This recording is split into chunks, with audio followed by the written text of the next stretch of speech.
we're starting Kristen Chats. The official show starts at 6:30, so we've got a few minutes before we start talking with tonight's guest. So in the meantime, you'll be looking at the couch.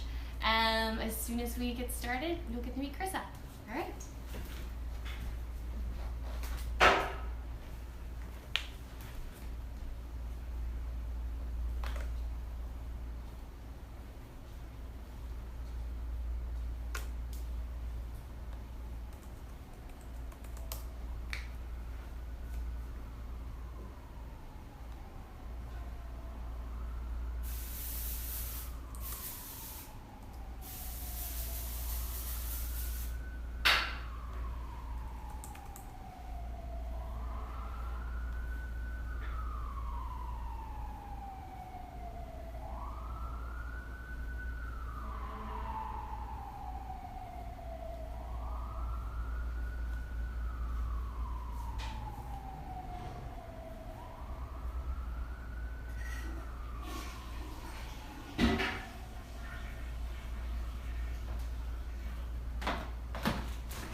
I'll just leave this there.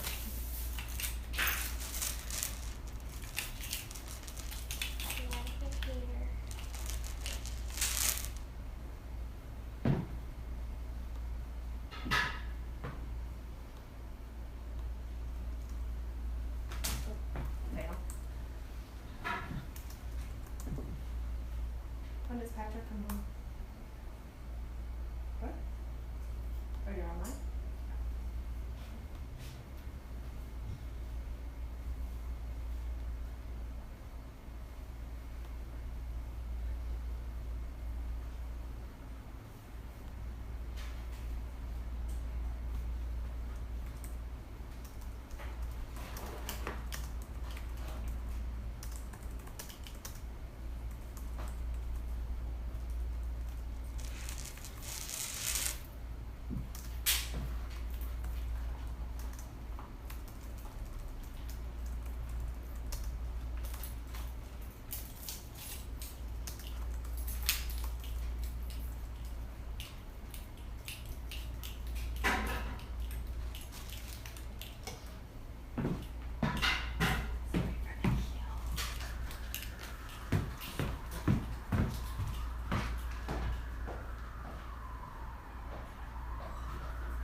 So this is Kristen Chats. This is every Friday in June. As you know, we've talked to Bradley, we've talked to Ken, and tonight we're talking to Carissa Kane. If you are someone who is in the Los Angeles area and has a Friday evening free and wants to talk about your life, this is the show for you. We still got about 4 minutes before we kick it off. But if you're watching now, feel free to subscribe, like, see what's going on with this show and with my channel. I'll keep you posted on all the things I'm working on. And we'll have about 4 minutes until we have Carissa joining us.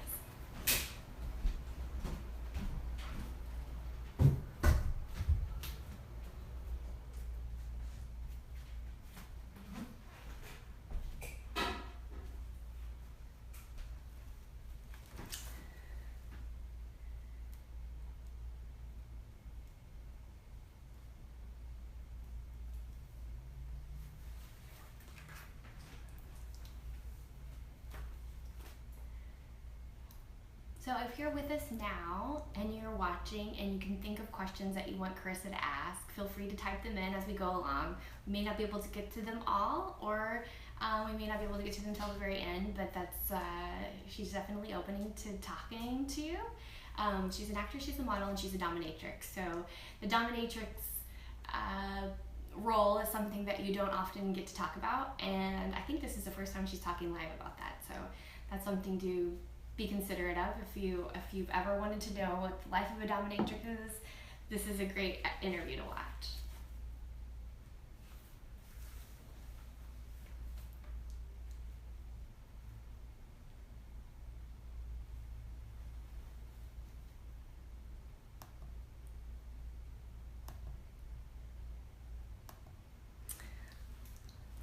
And if you're watching and you can like and share, that'd be awesome. The more people that we have on, the more exciting it is for everyone involved. The show runs anywhere from an hour to as long as 3, but we're gonna try to get her life story in 1 hour. Who she is, where she came from, all while sitting on a couch.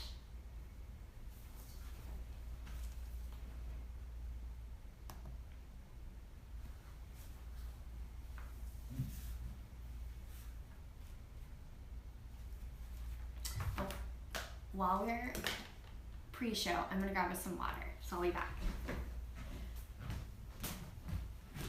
Honey, can I get ice in mine? Yes.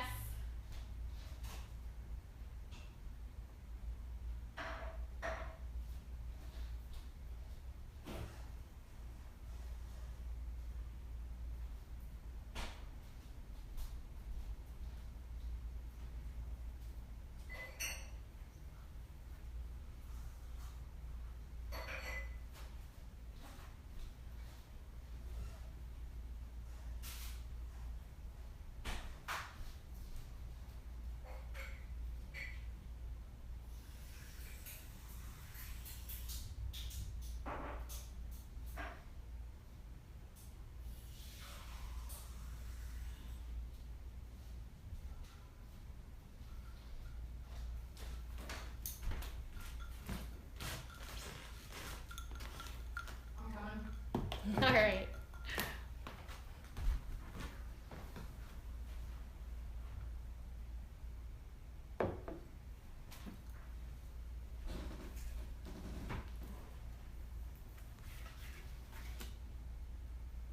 Oh, I see there's been some shares, so thank you so much for sharing the link. We will be starting in just a moment.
Come on in. Hi, Carissa Kane. Hello. Hello.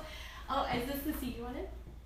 Yeah, this is All right. So we're on Facebook Live, and we're also, for the first time, I've tried YouTube Live, and I think we're doing Hangouts Live for the first time. nice. So we'll see what actually is working, is on still. Exciting.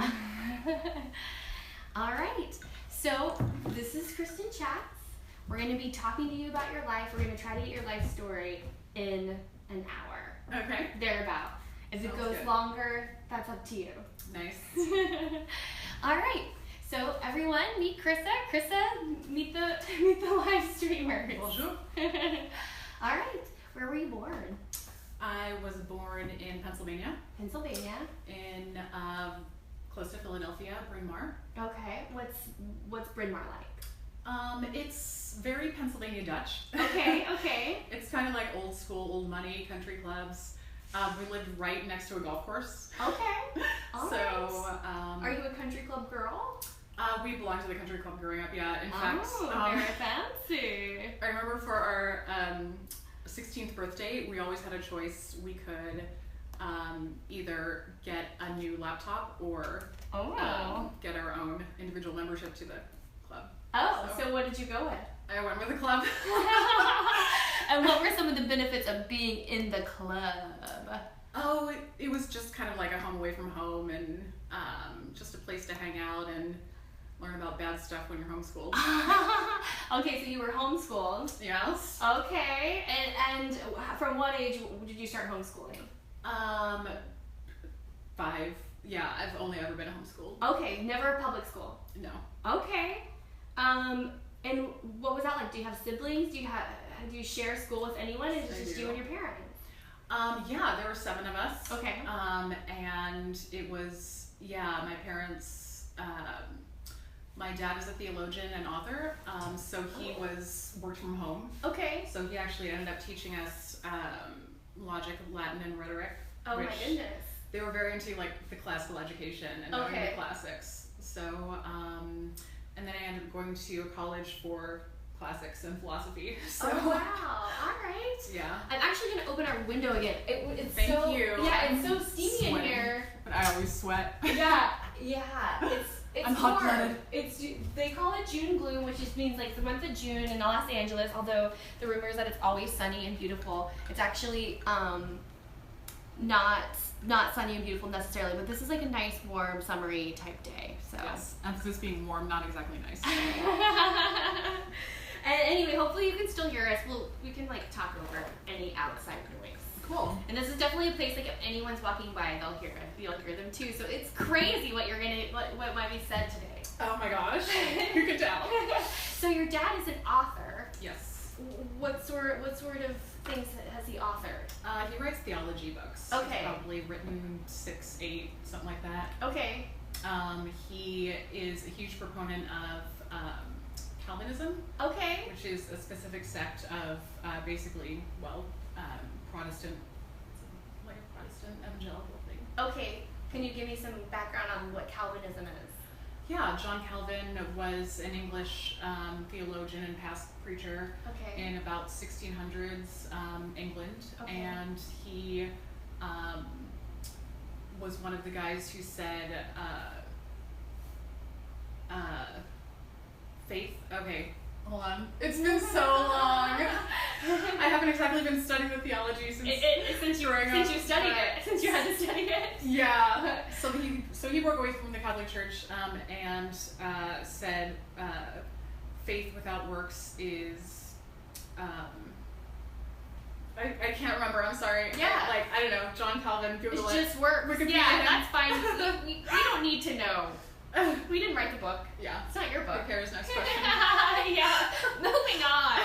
By the way, my last guest identified as a villain. Chris and I met in a play where she played a villain, so it's a villain theme. Oh, yes, that's true. The evil queen. Evil Queen Carissa. She's an actress, obviously a model. I don't know if you could tell. This woman is 6 foot tall with no shoes, right? That's correct.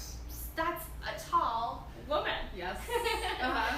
And also technically 5'11" and a half, according to the nurse's office, but I always round up because who wouldn't want to say they're 6 feet tall?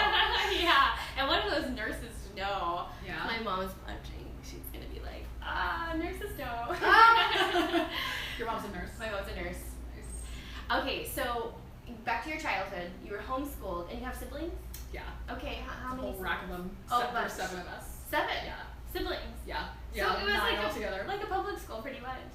Oh my gosh, yeah. Yeah, we were a total basketball team plus. Okay. Were you all close in age? Yeah, we all go down or up, however you look at it, by 2 years. Oh, wow. Excuse me.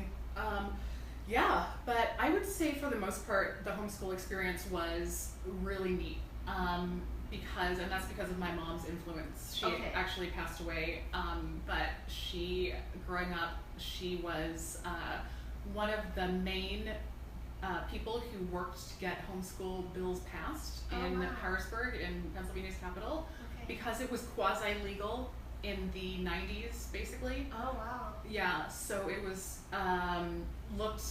it has stigma in Pennsylvania at that time that it does not have in California now. Okay. And you were considered kooky and crazy and probably either that or just a crazy hick if you were in school. So it was kind of funny because it was this neighborhood of like old, huge stone houses and golf courses and blah, blah, blah, mainline old money. Yeah. And then there was us. Okay. Who we were always putting on productions. Okay. Like my mom is a music teacher. Oh, wow. That's what she went to college for. And so she, obviously taught us music theory and piano and stuff, but she also taught, we had a homeschool group that we just called Friday School that met every Friday. No, wait, just you and your siblings? No, okay. Oh. So this was, so Monday through Thursday, we would just stay at home and be homeschooled by our mom. Okay.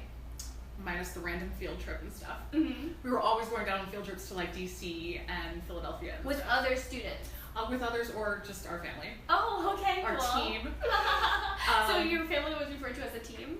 Well, that's how we thought of each other growing up. Oh. Like, yeah, and often, like for basketball and stuff, homeschooling families would be their own teams. Like, I'm not even joking. Did you play sports with your family?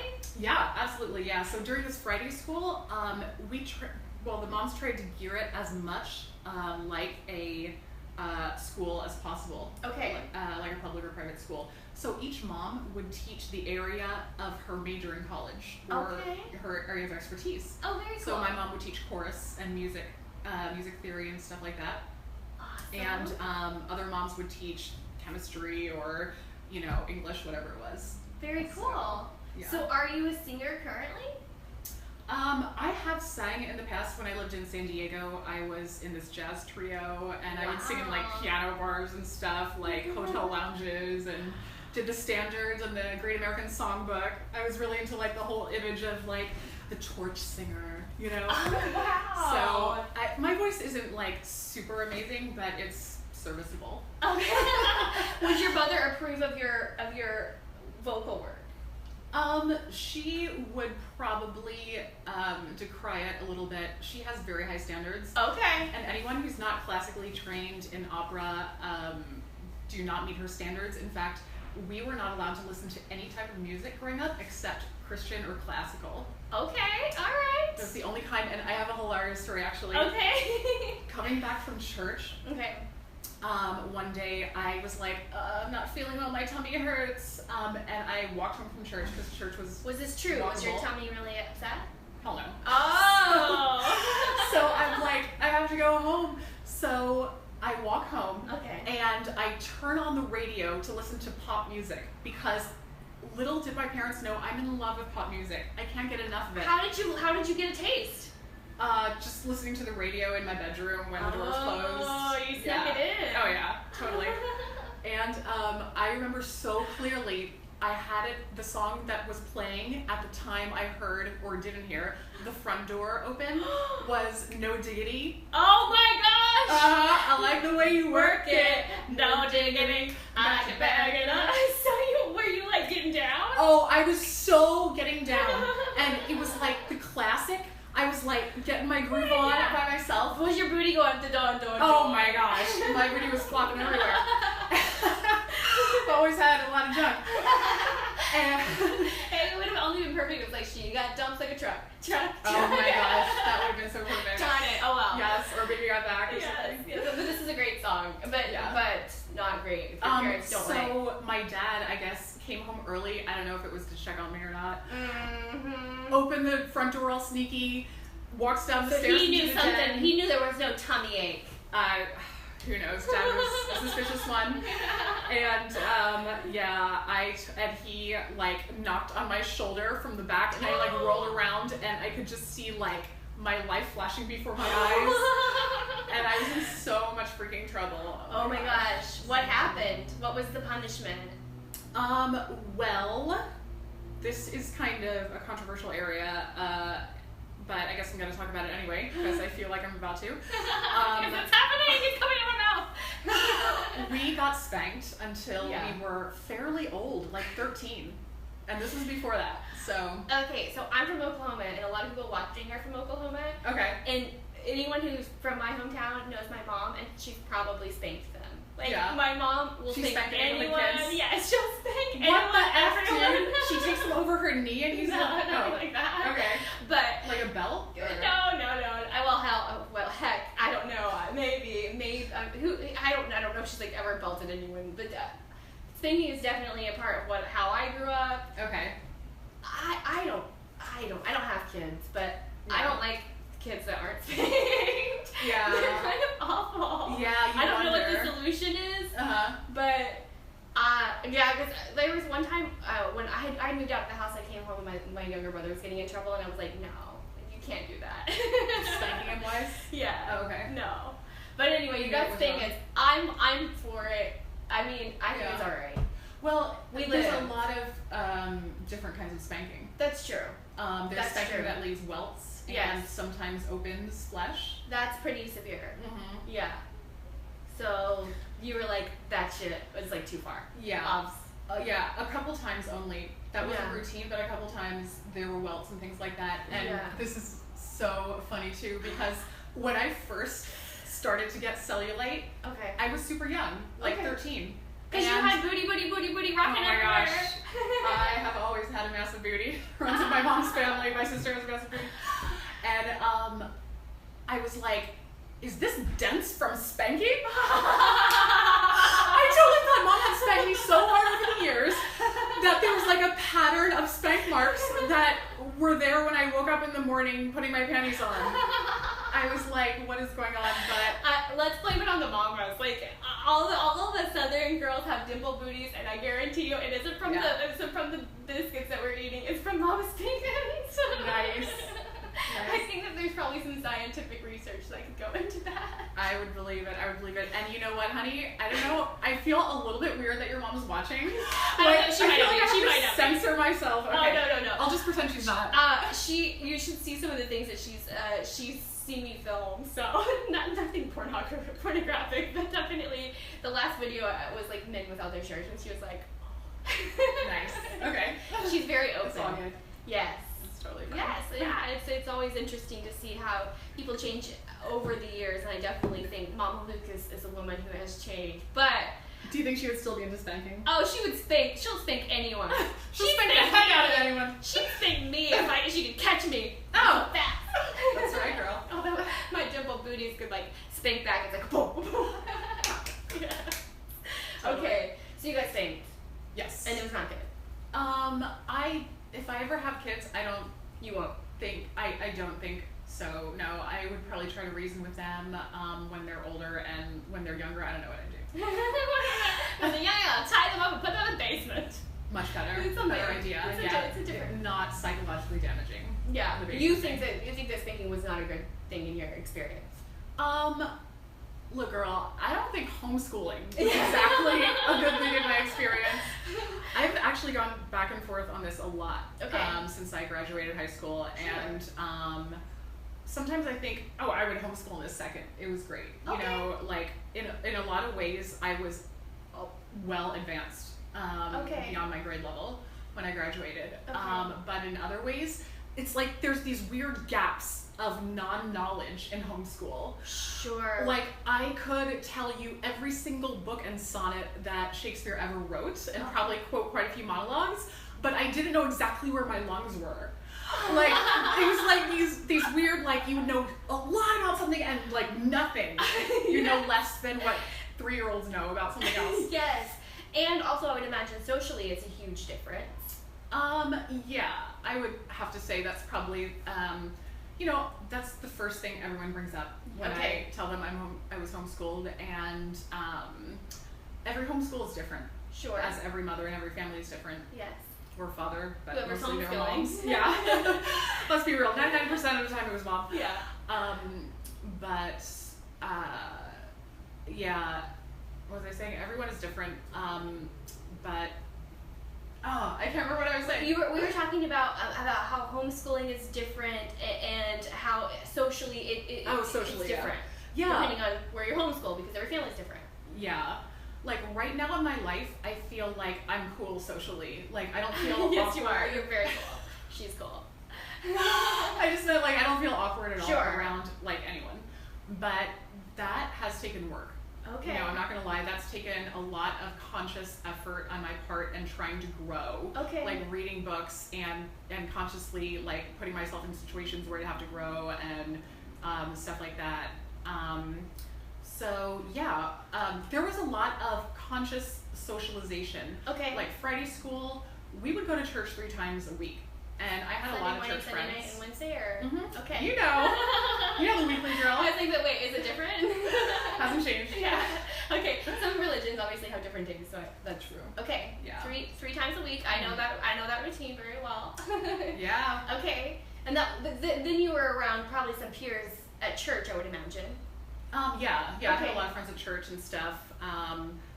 But they were homeschooled and church kids. Okay. So that's So even that's what I knew of the world. It's a different bubble. yeah. And as far as like sheltered being in involved a in way. the community, was it mostly church, or did you guys? Oh, we had the country club. Yeah. There were different things. The country club. I was actually on athletic teams. Okay. In my school district growing up. Okay. Um, And wait. What about your family? Did you like diss them and like go to a it different wasn't. team? No, it wasn't a rebel thing at all. Okay. Okay. No, my mom would totally drive me to the local high school. Okay. To go to practice every day. Oh. So you yeah. went to like a public school for sports? Yes. Oh, yeah. that's interesting. Yeah. I like the law in Pennsylvania. You know pay taxes on your house, so you're allowed to send your kid, even if you homeschool them, to the after school sports and activities and wow. dances if we wanted to. We never did, of course. Rock yeah. music. But So something like that, like being sheltered from secular music, yeah. and then obviously like being sheltered from people in the public with different worldviews and that sort of thing. How did you like branch out as far as like even knowing to turn on the radio to Yeah. listen to this other music? Did you have older siblings that kind of pointed you in that direction, or? I think so, and I think it was just my natural inborn desire to be bad. Like, the sinner's nature. You We're all know, sinners. I honestly think that I agree with that, and some people like are more attracted to badness or darkness maybe than others. Do you think that's a dark thing to want to like that sort of music, or? I was raised to believe it was. Okay. So it was at the time. So at the time, did you feel a little like I'm doing something naughty? Yes, and it felt good. That felt good. I got a payoff, obviously, or I wouldn't have Keep done it. dominatrix. That is good. Totally. So, from your childhood, obviously you spend a lot of time with your siblings. Do you have a best friend? Was one of your siblings you're closer to, or did you make an outside best friend? Yeah. I only have one sister, Oh. and she and I are only 2 years apart. So Really close. yeah, we were very close. Okay. And so I would say she's probably, obviously one of my best friends. And I did have a childhood best friend growing up. And Who's that? What's her name? Or Yeah, your best friend. Abby. I don't think you know her. Abby, are you watching? No, but how did you meet Abby? Oh, church. Okay. Yeah. So you guys had very similar. She was also homeschooled. She was homeschooled for like 1 year, but her Okay. parents were more secular. Oh, You know that word, right? I know the word. And if you are watching, you don't know what secular means. That means of the world, Mhm. and that's the term that you like for anything that pop music, television, anything that's not of the church is secular. Right. Anything that's not Of the church. of the church is secular. And that's, yeah. I think, any religion. Because we have different religion, so any church. I don't know if you can go to another church and that would be secular. It might be. Oh, okay. You're not Protestant too? I'm not Protestant. No. Oh, what? Southern Baptist. Oh, Southern Baptist. Wait, Southern Baptists are Protestants? Mm. Like they're not Catholic? Right? Oh, yeah. I just mean any Christian who's not Catholic. Oh, When yes. I say Protestant. That's my definition of it. Sorry, I don't know theology. Theology. There's like these entire tiers of different theology. Oh, yeah. Apparently. And the deeper you are into religion, the more you know about the ins and outs, obviously. And your family's very religious. Now, as Protestant, you have a certain dress code. Oh, we had a dress code. Yeah. I mean, I don't think there's like any officially handed down dress code. Okay. But my family, yeah, my dad had a pretty strict dress code for us, especially us girls. Our skirts or dresses couldn't be more than 1 inch above the floor when we knelt down. Above the floor? Yeah, when we knelt down on our knees. So it would have to drag the ground.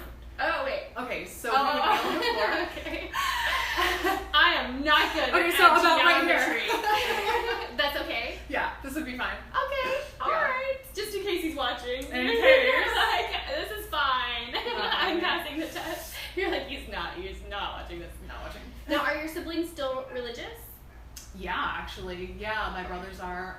My sister is actually kind of in a similar place right now, questioning things. At this moment, I would definitely call myself a Christian. Okay. But, like, you know, to me, it's very personal. Yes. I believe it's between me and the Bible and the Holy Spirit, and that's about it. Like, and no one else. You know, it's like a private relationship. You don't get to decide. Yeah, I absolutely think it's a relationship and not a religion. Yeah. So, you know, I pray and things like that. God and I took a bit of a time out relationally a few years ago, right before, I guess, I started dominatrixing. Okay. So that was convenient. You're like, pause, a whole new me. Yeah, pretty much. Okay, so what was the pause? And then What prompted it, or what prompted it, and what did that mean for you? A lot of things happened right before in my life, but I had been feeling distant from God for years before that. So I left the house at 16. Okay. I graduated early and left the house, and didn't go to college right away. But I went and lived with my sister in Annapolis, Maryland, and did some other stuff, and actually moved to New York City by myself, not knowing a soul, when I was 18. Wow. Being a homeschool nerd. And being a total schmuck. Never really mingling with anyone outside of your church or community, or at that point had you a little right? Because at 16 you moved out of your house. Yeah. So there was some sort of exploration there. What was that like? Yeah. It was eye-opening. Like, okay. Yeah, to say the least. Still in Pennsylvania? In Maryland. Well, I mean, I was different places. Okay. But so did you like couch surf? What did you do at 16? Well, I went to live with my sister. She was in college at the time. Oh, was that what was that like? A 16-year-old girl staying with your sister who's in college. Yeah. Was she in a dorm? Yeah. No, she was off campus. Off campus. Yeah. Was it Party City? No, because she was a good girl, and she still is. She's still a good girl. Yeah. Yeah, but it was good. We're still incredibly close despite having different outlooks on life. That's okay. Yeah, and I think that's important for people in general. We need to be able to deal with the fact that we can't always think and feel the exact same way, and that's what makes it wonderful. Yeah. So we're going to have different views and different thoughts and feelings about everything, even being raised in the same house. And that's the thing with homeschooling, is you grow incredibly close to your siblings. I would imagine. Whether you want to or not. Yeah. So even though we are very different people, they are my best friends. And we are so close, it's ridiculous. Nice, very nice. Yeah, like we will sleep in the same bed all the time, and like no big deal. Yeah. And I don't know, just, yeah. And so even still, you know, even though your brothers are still in the religion, you're kind of further away, it's still a close relationship with everyone? Yeah. Oh, that's great. Definitely, because they're cool. You know, they're down-ass peeps. Do they listen to secular music on the side? Hell yeah. Yeah, when they broke free of the house, they were able to invent their own rules as well about their relationship with God. Okay. So they've done that, and it looks like what it looks like in their relationship. Like, I can't say it looks like this or that because it's his relationship and it's her relationship, so it's individual. Right. And how does Dad feel about everyone kind of breaking away from what he obviously feels very passionate about? Hates it. Can't stand it. Does this drive you guys apart, or is it still you can communicate or cannot? So I did not speak to my dad for 10 years. Okay. After I left the house. All right. He was a big reason why I left. Wow. Yeah, I couldn't. He was very rigid. Mm-hmm. He was like very philosophical. Okay. And very all about absolute truth. Okay. There had to be absolute truth for him. What does that mean? It means that there's dogma, and you either conform to the dogma, and the dogma is true, or if you don't, you're bad, and the less you conform. Dogma to the being the law of God, is that? Being a sort of set of principles that can't be varied. Okay. From. Okay. Yeah. And if you dogma don't can do be that, it can be like Catholic religion, it can be Islamic religion. Any of those are dogma as long as it's sort of exercised in a way that's very particular. Okay. You know, and structured. So, yes. So any variant from that, wasn't okay with. Right. From his brand of Christianity. You know, from his perception of the Bible. Yeah, and people get very passionate about that because they believe there's a huge consequence, which is what happens after you die. True. So, true, but I don't think that was his driving force. Okay. He just needed to be right, and he needed his children to not disappoint him, and he needed them to respect him, and for society to respect the children. And if that happened, then we were cool with him, and if it didn't, we weren't. So he's mellowed over the years, but growing up, he was absolutely insufferable. And sounds challenging, absolutely.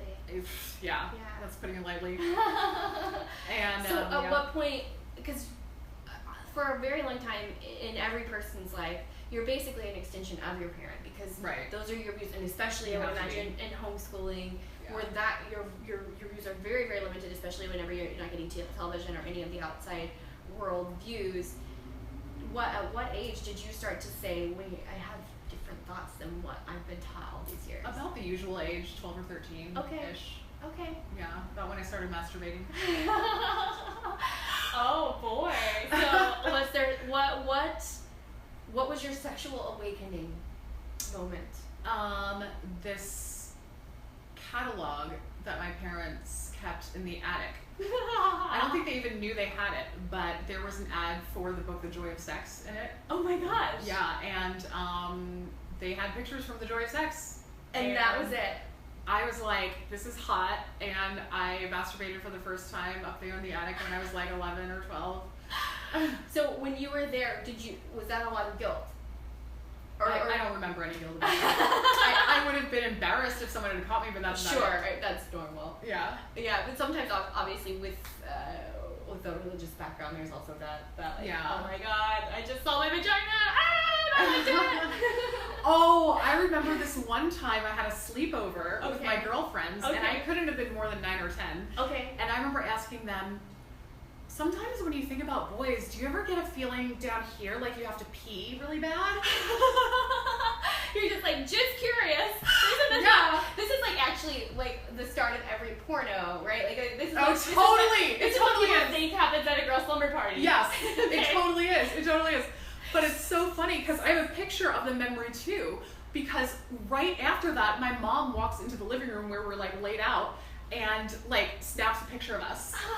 And were you like demoing in the picture? No, I was like, fuck, I wonder if she heard that. Okay. Because, you know, we were just talking, but I just remember that really clearly, like asking him that, because I was like, am I a sexual freak, you know? Yeah. Like I was worried about that. I wasn't worried about God finding out or God being mad or anything. You know, I was worried about ostracization. Yes. From my peers. And did they say yes? Or what did you know, I don't remember their response. Like, all here comes your mom like, ka-ching. Oh my gosh, it was so crazy. Like the timing could not be any better. Totally. So Abby was your best friend. Yeah. And was she a little more worldly than you? Yeah, her parents were a lot more lenient. Like I think one of her parents wasn't even saved. Oh. So, yeah, but my mom still let me hang out at her house all the time, which was great because she had an older brother who was 2 years older and so fine. So hot and yummy. I have so many sad stories of people that would come over. I have all brothers, and they would come over to see my brothers. They're hot as shit. Well, they thought so. Oh, so they pretended to be your friend, these girls, but they were, that But sucks. you were really Abby's friend. Yeah, we were. It was just a little bonus. He was just a little eye candy. Did he make your tingles? Did he make your tingle that way? Yeah, definitely. Oh my gosh, so much. Did you guys ever make out or anything? No. Okay. No, it was all in my head. I don't think you felt that way at all. That's all you need. Yeah, totally. Okay, so 16 years old, you get out of your house. It's basically dad's too much. Yeah, just the rules are too much. I was questioning God, and I've never been one to care to cover it up, I guess, when I'm thinking and feeling, maybe. Good. So I didn't hide it. I didn't make really any effort to hide it, questioning just God and religion and stuff. Yeah. So like certain passages, you'd like, or just in general? Yeah, I remember long debates. Okay. With Dad and Mom and anyone else who would talk with me about it. You know, there's a lot of points in Christianity, and they've been gone over since the dawn of time. Yeah. You know that. Yeah. So. Yes. Yeah, but I was just questioning all that and it did not sit with Dad well. Alright. So you get out, you move in with sister, college time, but she's kind of tame. Yeah. So, yeah. But for you, what sort of experience I were you still having? found ways to have fun and explore. For that dark side that you were drawn to? Mm-hmm. Okay. Oh yeah. So what happened? You're free from the house. What were you doing? I was dressing crazy, Okay. Like one of my friends. How high were those skirts? Oh, they were high, girl. For all 5'11" and a half. Oh my gosh. According to whatever nurse. I will never forget how freeing it felt to be able to dress slutty for the first time. Okay. Like, I was like, yes, this is me. This is what I want to express. This is who I am. Like, I just feel so much more like comfortable dressing how I want. I don't know how else to describe it. Yeah. You know? Yes. Yeah.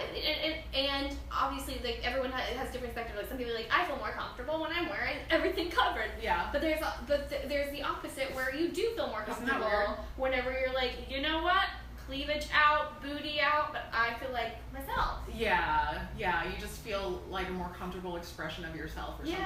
Yes. Like, isn't that weird? Weird. But also you feel attractive.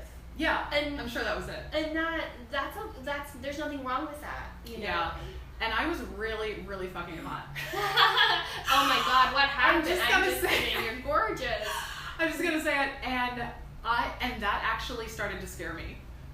So around 18, so starting to be hot around 14, 15, to 18. Do you mean like you were getting attention that you weren't ready for? Yes. Okay. Absolutely. And my parents never talked to me about sex at all. Like, none. Oh. Not don't do it, not this is how you do it. Like sex Nothing. doesn't exist. Like what about period stuff? How did you... I don't remember my mom ever talking to me about periods. Did you have to learn from older sister? Or? I found out about how to put a tampon in from Abby. Okay. But yeah, I don't recall Good. talking about anything about that. Like nothing. It just sex wasn't a thing in life, except between married people. Yes, and a lot of times in the religious community, that's definitely discussed. Like abstinence is how you talk about sex. Yeah. You don't have sex. You don't have sex, right? But it wasn't. It was just understood in your house that we would never disappoint them by having sex before marriage. It was just understood. Yes. Now, were your parents married very young, or not especially young? No. Okay. Mid-20s, late 20s. Okay. Yeah. Okay. So they had a bit of life experience, but still expected that you guys wouldn't have any urges, any human urges. Yeah. Which a lot of parents somehow forget that they how they felt at a certain age. Yeah, I don't think my parents forgot how they felt. They were both raised very conservatively too. Mm-hmm. I think they wanted, especially my dad, wanted their children to be a certain extension of their own brand. Yeah. And if they weren't that, then he felt disappointed. My mom was a lot more casual and free. Okay. My mom was actually very cool. Oh yeah. Yeah, she was not rigid like my dad. She was about some things, like we had to get up at 5 a.m., start Bible study and prayer right away, and then go into our school day. So she was very rigid in that she made sure we were academically on track. Okay. If not ahead. Like she was very proud of us when we were like 2 or 3 grades ahead in something. Okay. She had a competitive streak in her for sure. Okay. But she was also at the same time very chill and very actually no, she wasn't chill, she was fun. She was goofy. Oh good. She was like a life of the party kind of girl. Now, did this conflict with your father, or it just was a nice compliment? It conflicted a little bit, but you know what's so weird? I don't remember my parents ever having one fight growing up.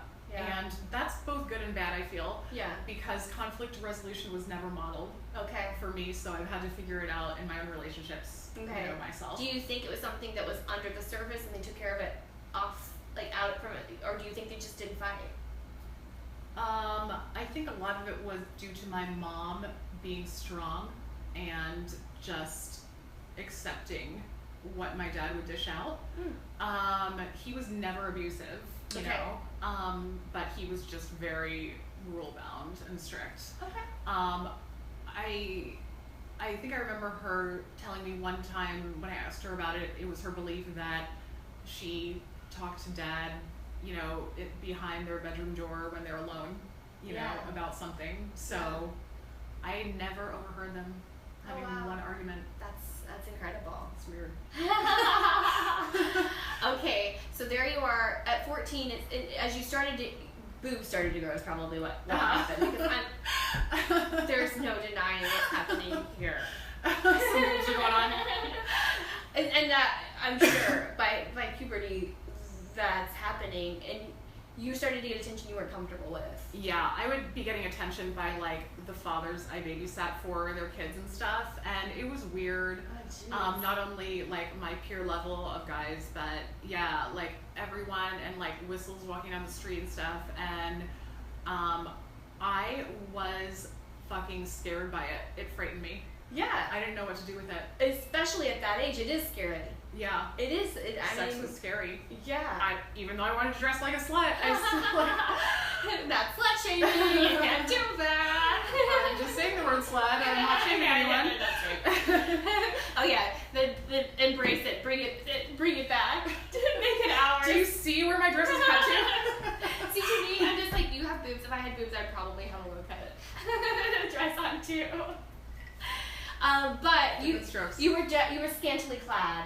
It got attention. Yeah, but okay, not as much as actually I'm making it out to be right now. Like, it wasn't that bad. Well, compared to your knee length and probably turtleneck. Yeah, compared to good there was Christian some homeschooling. exposure, and I mean, there's always like the famous quote, "Still not asking for it." You know what I mean? Like you can you can be dressed, and it doesn't give anyone a pass to. You can be naked and make a pass, and it wouldn't be okay. Yeah. So just because you felt attractive in less clothing doesn't mean that like they should have been like. It doesn't mean anything about them. It's not about them. Yes, exactly. It's not about a random stranger you passed. Exactly. You weren't thinking of a stranger when you got dressed that way. Yes. So, you moved in with your sister. Where you obviously this was still going on. You're still getting this like attention but now you're kind of exploring a little bit as well. Yeah. So there were some kissing sessions with boys and stuff. Was it your first time at 16 or? Yeah, I think so. Okay. Yeah. I don't have a real clear memory of like the first kiss or whatever, but really, not especially. I didn't think of it, I guess, as my first kiss, and it was like this big deal. I don't know. Maybe because like we weren't allowed to really watch movies growing up, so I didn't really know about your first kiss as a thing or whatever. Oh, okay. Yeah. So it wasn't like a magical moment that you were waiting for. No. Oh my definitely gosh. not. Like I was never a girl to like dream about her wedding and stuff like that. Oh really? So, no. But you were fantasizing upstairs in that attic. So what else were you about thinking? Sex, not about weddings. Just sex and sex. No weddings. No first kiss, just straight sex. That was like your some girls dream of weddings, you were dreaming about sex. I think that's fine. That's exactly what was going on. And actually I remember getting the dictionary, bringing it to one of our downstairs guest bathrooms, and masturbating to words that I would look up in the dictionary, such as intercourse and sex and sexual and penis, and the way they were written, which was normal way, was hot to me, and I would totally like come like. So the dictionary was the first thing that ever talked dirty to you. Yes. That's amazing. Probably, yeah. That is mind blowing. I love it. It's the nerdy homeschool masturbation story. Exactly. So you are intellectually stimulated I would say that I've always been turned on by the written word, like erotica especially has always turned me on. Oh, this is going, when we get to dominatrixing, which you are a dominatrix, we'll hit that, we'll probably come back to it. It'll probably be a recurring theme. Okay. Present day, you have done some dominatrix stuff as a career. Yes. So, you know, are you like 50 Shades of Grey? You mean is the job like that? Or, Yes. Okay, I didn't see the movie and I read part of the book, like the first third or something. Did it turn you on? I really wanted it to. Yeah. That's what I've heard. I was trying to get into it. Didn't do it for you. No. It's okay. Yeah. Some women love it. Yeah. Some are not into it at all. I just couldn't. Christian didn't seem realistic, I guess. Okay. Yeah. Okay. But there's plenty of great erotica out there, both literary and not. So. But not 50 Shades. But the story. Do you know what happened in the book at all? Is it like 50 Shades? Yeah, basically. An outline. Okay. Yeah, there's definitely like equipment used. Okay. And there's rules, of course, and there's power exchange. That's the number one thing about it, I guess. Yeah. So you obviously went from being very sheltered to being a dominatrix. So that's a pretty big spectrum. That's a big spectrum. As someone who appreciates literature, that's a great character arc, right? Like that's a huge. It's quite the character arc. From someone who was like in trouble for bouncing the booty to yeah. so secular music. Now you make a living as a dominatrix. That's a huge journey. Yeah. And along the way, obviously, a lot of discovery. Yeah. So with your God pause, that was around 16 or around, that was later. The God pause. The God pause. Yeah, I guess it was, 16. Okay. Yeah. And then when did dominatrixing enter your life? So, and then I went to college and stuff and started working as a paralegal in San Diego. So I... Did you go to school in San Diego? No. Okay. In Maryland. Okay. And I think... I just never got back into God after getting out of the relationship-ish early on. Yeah. So around 2008-ish, I came back sort of to God. Yeah. And I started dating Christian guys. Okay. And I decided that I wanted to do the extremely traditional thing of having a family and homeschooling them. Oh, really? Yeah. And this is in 2008? Yeah. Okay, yeah. ish. Ish, yeah. Okay. So I started dating this guy who lived in Montana. Okay. Long distance. Okay. And we met on Christian Mingle or something. There you go. It works. Find the one you love. It works for a little bit. And what was this epiphany that you're like, did you feel like you had lived enough, that you had like explored enough? I felt like I had a spiritual experience. Okay. Yeah. Looking back on it, memory just is so interesting. It changes things a little bit. So, but at the time, I definitely felt like, I had this spiritual experience, and my path from that moment on should be a recommitment to God. Okay. So, okay. Yeah, that's what I did. All right. I was in San Diego at the time. All right. And, so... Were you back involved in the church again? Yeah. Okay. Yeah, so I started going to a church again, and this time around it was very different from growing up. It was not at all dogmatic. So I went to a church that was non-denominational. Oh, you know about who you these are. ones. Yeah. I don't know if they're watching, but I know some non-doms out there. They always have these one-word names that are cool and young, like fire. Yeah. Or like ignite. And drums and a guitar, and the music's good there. Always got the guitars. Yeah. Electric guitars, man. Yeah. Yes. And there's so many funny phrases too that go around. How's your heart doing? I love her heart. Like, people are always talking about their heart and their struggle, like. Well, really is it also like bless your heart? Because in Oklahoma, bless your heart, you might be sending someone straight to hell. Bless your heart. Bless your heart. That could be a totally. blessing and a curse. I think that's more a Southern thing. Okay. Yeah, but okay, but how's her heart? I'm not familiar with that, but I like it. Yeah. I love her heart. Yeah, I love her heart.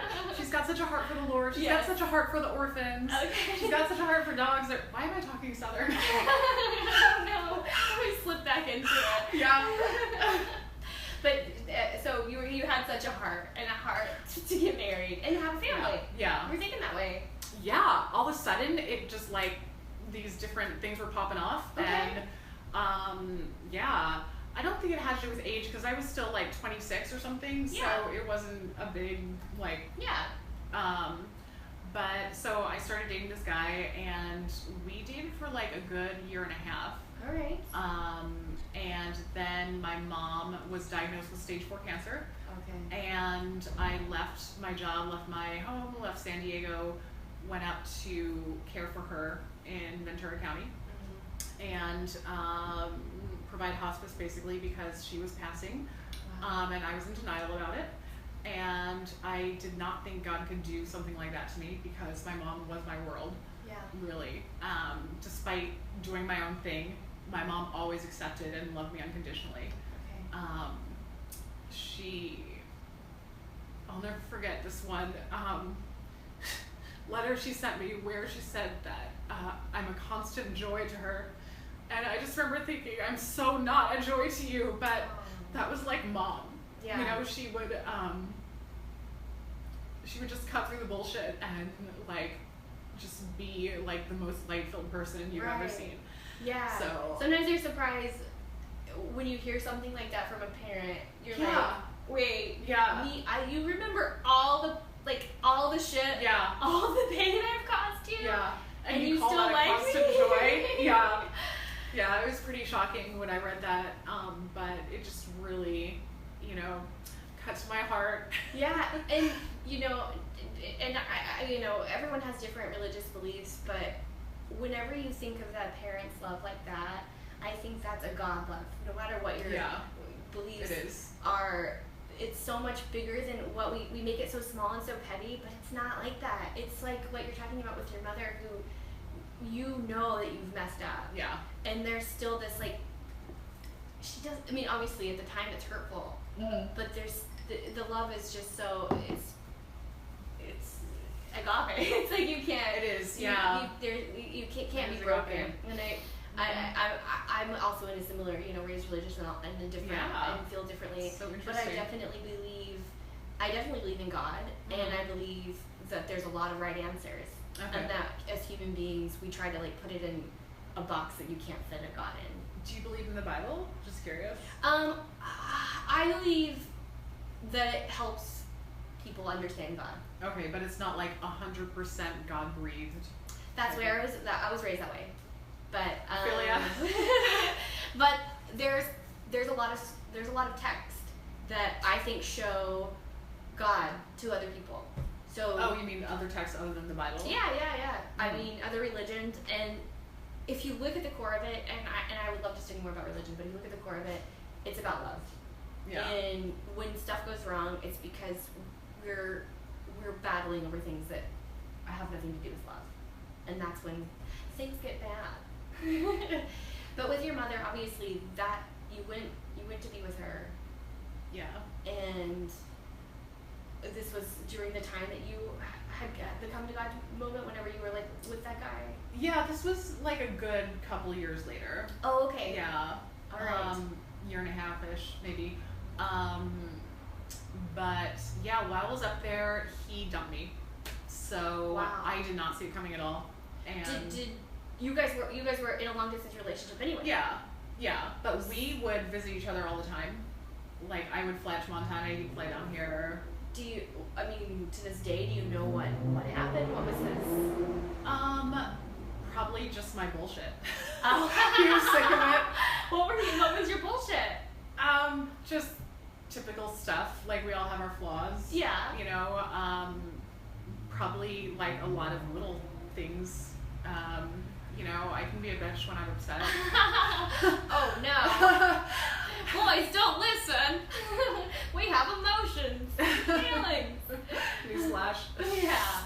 So, did you feel like this was a relationship that should have been able to withstand, or were you? It's like a blessing in disguise that it wasn't. That Oh, now I feel like I dodged a bullet. Yeah. Even though I had nothing to do with dodging it. At the time I was really upset, but and didn't want him to break up with me. But now it's a huge blessing because I would not be on the path I'm on right now, which I am so much more happy now than I've ever been in any phase of my life. And even whenever you felt like you were doing what your heart desired, did you feel happy doing that, pursuing that relationship, building that relationship with him?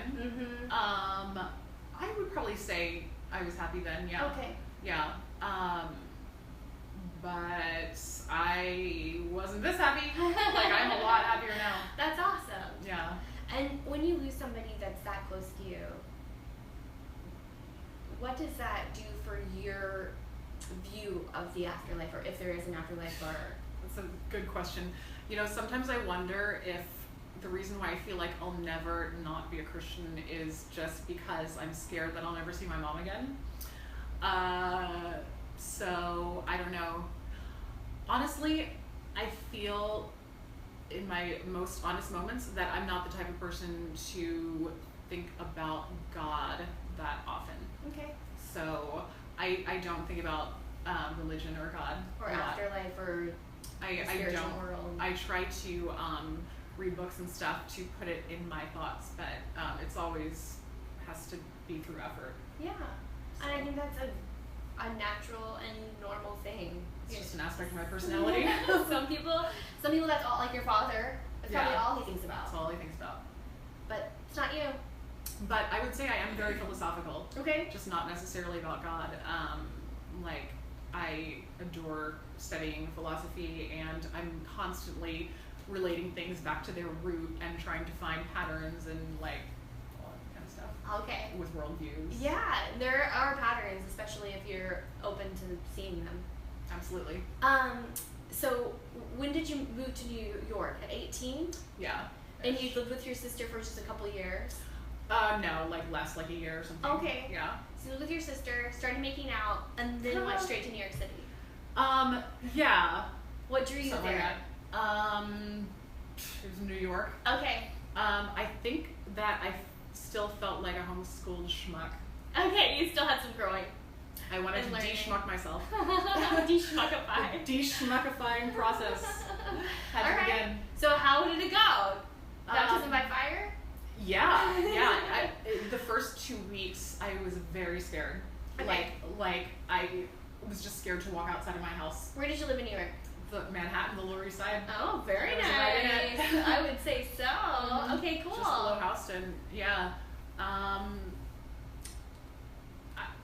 Obviously, right now, I'm very glad I went, but there were times in those first couple months where I thought I wasn't going to make it because I didn't have the balls and this and that. And Right. But I guess I do have the balls. Yeah, she's So. alive. She survived. Anything that you learned during your time in New York City? Yeah, I learned stuff every day. Yeah. Yeah, I learned a ton, just about how I want to live, the kind of person I want to be, and stuff like that. All right. What was that? Who do you want to be? Well, I first had sex in New York. Hello, New when I York. was Are you out there? 21. Oh. So I was in New York for a couple of years. Okay. Yeah. Was he hottie?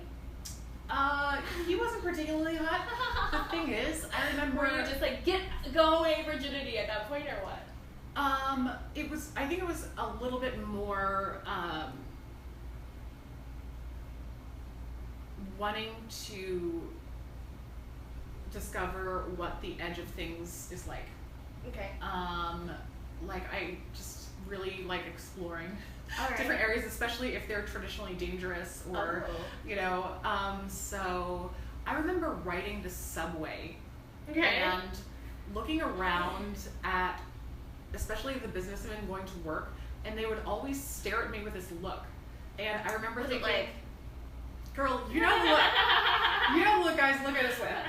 And it's like, I had to know what they were thinking and feeling at that moment.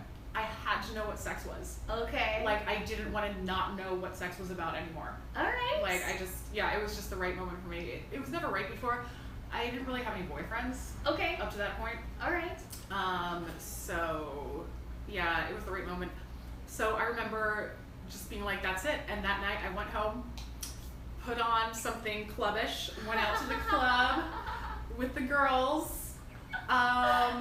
Actually, I don't think I was 21 yet because I was still using my fake ID. Oh my goodness. But no one really cards a 6-foot woman, even if she was 20.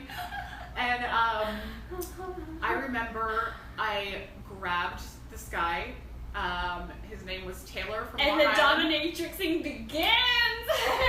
I had never thought about it till that this second, but it's possible. Yeah. I just grabbed this guy and I was just like, "You're gonna come home with me." And I took him home, and I was pretty buzzed. Let's not, you know. Little power of alcohol. Definitely the courage builder.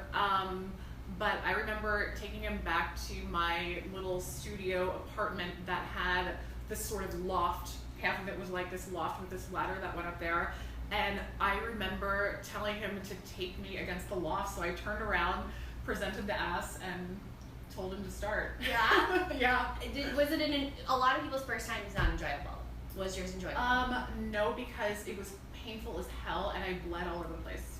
Oh my god. And I bled for the next 5 or 6 times of sex. Jeez. Yeah, it was weird. Was he that large? Or were you just... No, he was normal. Okay. Yeah, he was average. I just had like a super bleedy hymen. I don't know. Yeah, some hymens don't bleed at all. Yeah, I heard that, yeah. So you're like, I heard that because I didn't experience it. Holy smokes. I wasn't ready for that. Okay. That's what happened. Well, that's because hymen was like ready for sex, and it was like, let me out. I don't know if it was because I was like olderish, you know, but I don't know. I don't think so. I think it's just it's just the way you were made. Yeah. It's biological. Yes. Yeah. Wow, but that did not steer you away. The blood, no. I can handle a little blood. And even though it wasn't like the dreamiest thing, you're a sexual woman. Yeah. I was always fantasizing about sex. I mean, you read these stuff that like guys think about sex every 6 minutes or whatever. Like, I was like, I feel a little bit like a freak because that's me. Yeah. You know, you're thinking about it that much. Yeah. Or do you undress people with your eyes? Of course. Doesn't everyone? Yeah, for sure. If they're hot. That's why you don't have stage fright. Not people who aren't hot. You're always picturing people naked. Like, you know, like picture them in your underwear, in their underwear. You're like, okay, yeah, I can do this. Good point. All right. So virginity, bye, see you later, and then what happened in New York? You know, it's funny, my best friend and I stayed up all night that night, and we just walked around like the West Village and the Lower East Side and Soho all night long, and we actually saw someone die that night. There was a guy having a heroin overdose on the sidewalk, and he was flipping and flopping around, and stuff was coming out of his face, and he was actually like really bloody on the head, like someone had just hit him too. It was very strange. So, and just as we were approaching, ambulances were approaching too, I guess someone had already called 911 on their cell or something. Wow. So, yeah, that was pretty intense. Yeah. But, yeah, after that, I don't think it was like the floodgates opened or anything. Yeah. But, yeah, I definitely had a fair amount of sex after that, I guess. I didn't have a steady boyfriend until I moved to California. Okay. Yeah, so... What was your first serious relationship like? Because it doesn't sound like something that you've ever really fantasized about, except for that one moment when you wanted to get married. Yeah. I don't think I've ever fantasized about being in a relationship, but, you know, I always wanted to, I guess. Like, you know, I think... Have a person. Yeah, be in love and feel that deep, you know. I've always really wanted to have a mission, I guess. Okay. Like, I need life to be dramatic and grand and spectacular. And I love it when I feel like I have some kind of mission in life. And so, having a relationship is part of that mission sometimes? Oh, yeah. Like, the depth of romantic love can be so all-consuming and all-powerful sometimes. Absolutely, but interestingly, I feel to this day, I feel like I've never been in love. Real love. Hasn't happened yet. Yeah. Okay. Now, why not? Why do you think it hasn't happened yet? I think that's a question for God. Oh no. Yes. I don't know. I mean like physically, like emotionally. Why do you think it's not real love? You know. Why do I think my relationships weren't real love? Yeah. I think I was settling. Okay. Like, that's honestly the conclusion I came to. Not that I was, like, too bitchy or something. But it's not it's you. Pretty much. It's like 1,000% you. What do you gotta conclude? We're all human. Yes. And it's good to know that. And I think it's important because a lot of people always obviously want to blame themselves. It's not. Yeah, and I wanted to be in love really bad. Okay. And so I would, I guess, settle for different guys, and I would try to like them and love them, and I would try to be the highest form of girlfriend I could, the platonic ideal. Yeah. Of girlfriend. Okay.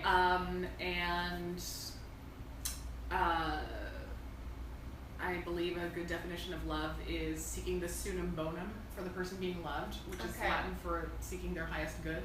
Oh, yes. And I think that's nice. Tried to be that, and so when you're trying to be that, you're not sitting back and questioning, are they meeting all my needs? Am I blown away by this person?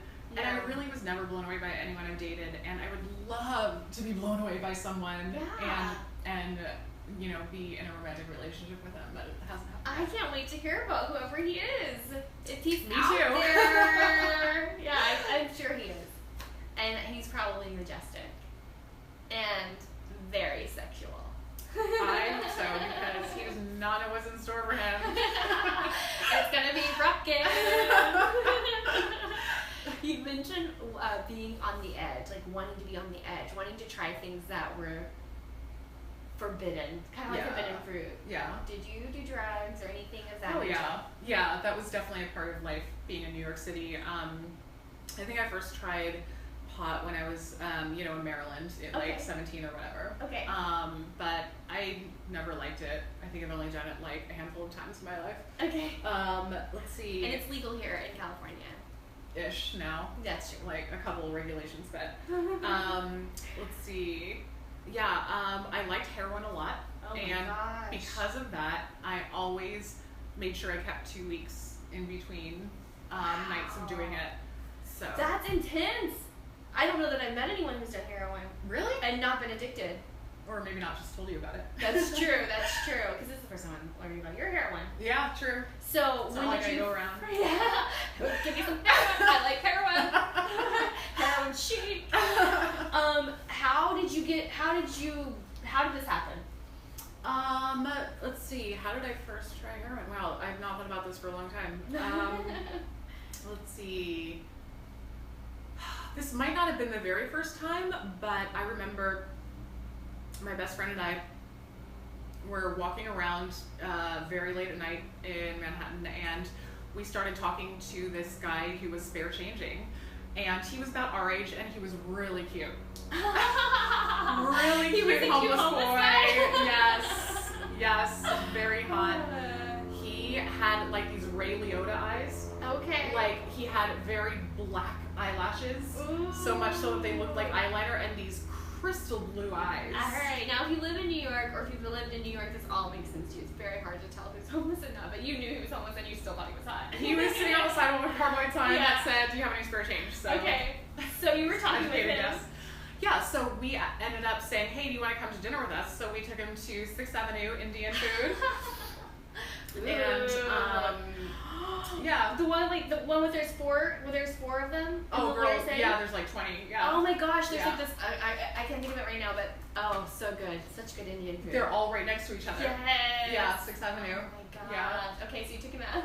Yeah, and I just remember it was just like really good food, and we had a really good convo. Did he end up buying? Because I always wonder if people with those signs end up making a lot more money than people that go to a day job. Well, like we said, we're gonna take you out for dinner, okay. so like it was never a question. But I have no idea like how much he really made, you know, at that job. Okay. But, at that job, at the homeless sign job. At his career. It's a job. Yeah. So we just started becoming friends and hanging out sometimes, and then I guess one day he was like, "I have some heroin. Do you want to try some with me or something?" And I did. I can't really remember, but probably Oh my something like that. That's incredible. The first time you did heroin was with a homeless person. Mm-hmm. That's incredible. He was more like a gutter punk homeless person. Yeah. You know what I mean? Yeah. He like, probably lives in a hostel or something. Yeah, something like that. Squatted maybe. I don't know. Yeah. All right. And you were. It's addictive and amazing. Like. Yeah. Does I the knew world vaguely go how away? addictive it was. So like I knew it was incredibly dangerous. It's probably why I wanted to try it so bad. Mm-hmm. So I thought, okay, I can keep these parameters on it, and then I can enjoy it without, facing the consequences. Okay. And I would like to say that it didn't work out and I became addicted and ruined 10 years of my life, but that's not true. That's exactly what happened. I maintained parameters and enjoyed it without becoming addicted. Right. So I probably did it for like a year on and off, something like that. Wow. But yeah, dude, it is like a constant orgasm for a long time, like hours. But each time you do it, isn't it less and less? Or maybe if you're doing it pretty regularly, but I Yeah. guess only every couple of weeks. you still have the same joy? Yeah. And I only ever snorted it. Like I never. You were shooting it. Right. Okay, because I hear heroin, I'm thinking needle. Okay. Yeah, I guess most people do. That's as much as I know about heroin. Yeah, I guess most people do. Yeah, I only ever snorted it like coke. Okay. There you go. So yeah. You go balls deep. Like there's I would never have thought heroin is like the one drug that I think most people have not tried. Right, because it's like the mother of bad drugs. Yeah, it's like that's the drug that you see people Granddaddy. like filming it like what you saw. Yeah. You literally saw someone die of it. And Yeah. you still tried it. You're like, Yeah. no, it seems worth it. Yeah, I don't know. Actually, we didn't actually know You if he didn't was know having a what's going heroin on. attack or not. But you thought it might be that. We thought, yeah, definitely drugs. There's something going on. Oh my gosh, you wild woman. Yeah, I survived the teen years though. All right, so in New York City, you made love, you've had relationships, you're experiencing life way more free than what you were raised. For sure. When did dominatrix enter? Did we go about when it actually entered? I don't think we did.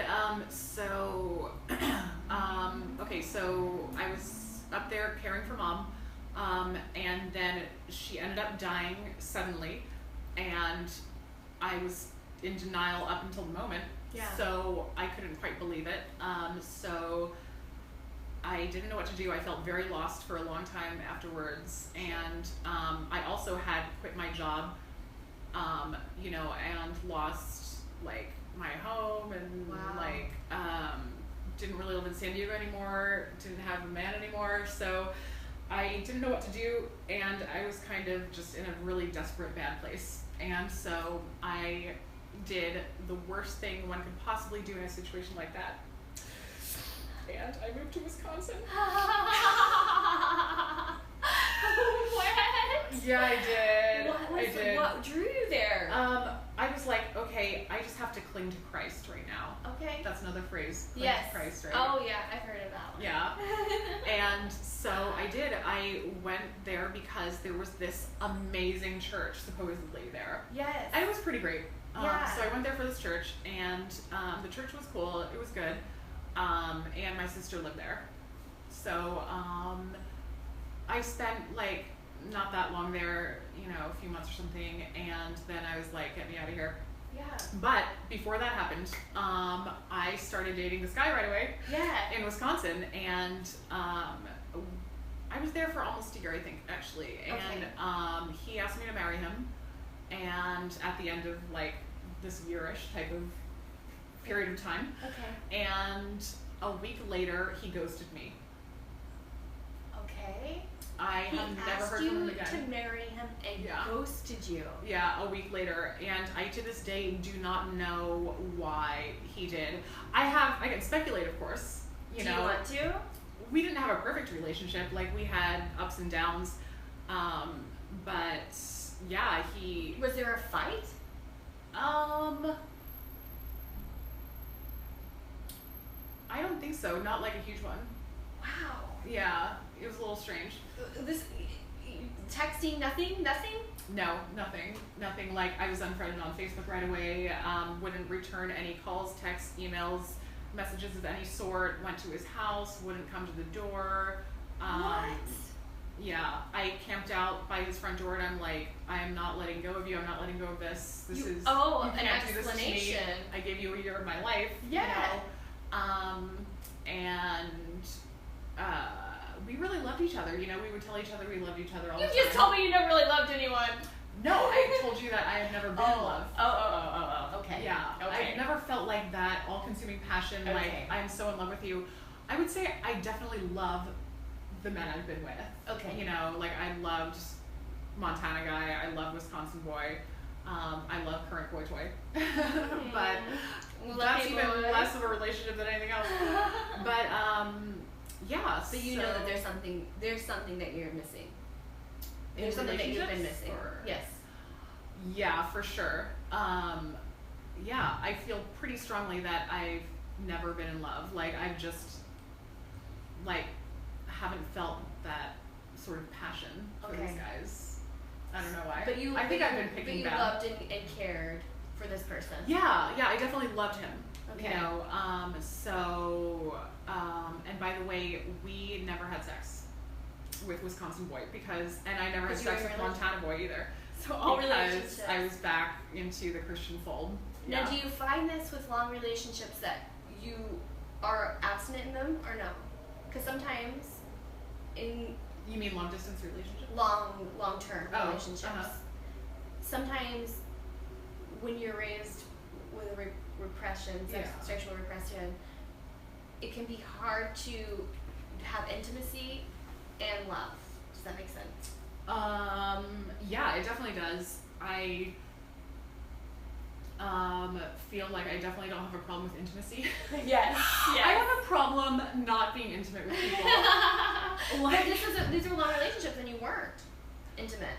Well, I guess the distance probably helps. Yeah, but we definitely wanted to be intimate. You know what I mean? Okay. You were just waiting because you were in a religious place. Yeah, we both felt that we had to, in some sense, God wanted us to wait for marriage. Okay. So, since that belief was more sort of important to us in our worldview than just going at it, we waited. But that's not to say we didn't do other things, girl, if you know what I mean. No.